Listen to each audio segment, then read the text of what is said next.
So, shooting this one from Misty's office on her chaise lounge. So I just got back from the meetup where we ate at Village Tavern in Broomfield, and I'm sorry I didn't get the footage that I usually get of everyone's food. My little customary thing.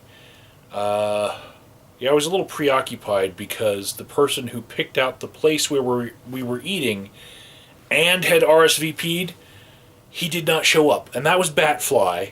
And yeah, he can leave me a comment in the comments section to make me feel better about that if he wants. But yeah, we went there. It was not a quiet place to be able to have a meetup, and that's one of the things that we're really looking for. But the food was really good. I had the bacon jam burger. Anyways, I'll talk about the people who did show up. Misty brought her coworker's daughter, who's interested in filmmaking, so she could talk with us, and that was nice because she's, just getting into this hobby that we kind of become obsessed with, and it just seems like somebody who's just starting out is kind of cool.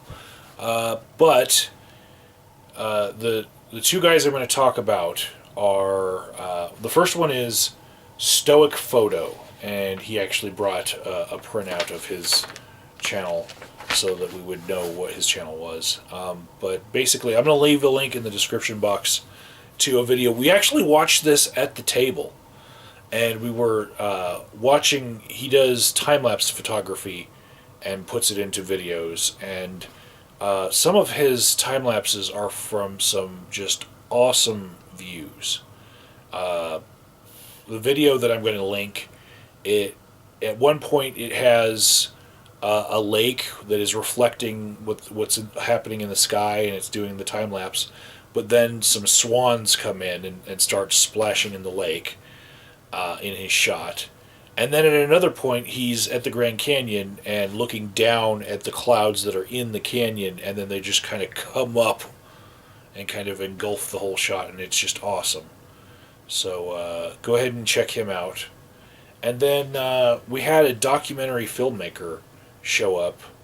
His name was Dan Glynn, and the documentary that he talked about with us was called In the Shadows, right? And he made this in 2013, right? And it's about immigrant workers to the United States from Mexico. So what was interesting about our conversation for what most of my audience would be most interested in is not the actual subject of his documentary, but how we talked about how he marketed it.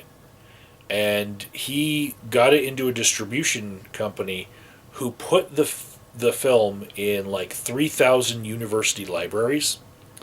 And every time someone checks the film out, he actually gets a royalty of $1.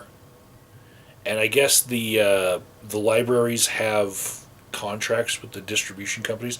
This is a completely different way of making money as a filmmaker than I've ever seen. And apparently it's making a couple thousand a year in these just $1 at a time checkouts from university libraries.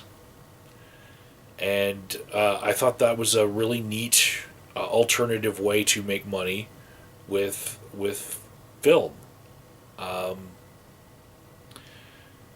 I spoke with him about like what his next project would be, and he said it's actually going to be like a fiction story, so not in the documentary stuff. But anyways, Misty's home, and the dogs are about to go crazy, so I'll cut this short.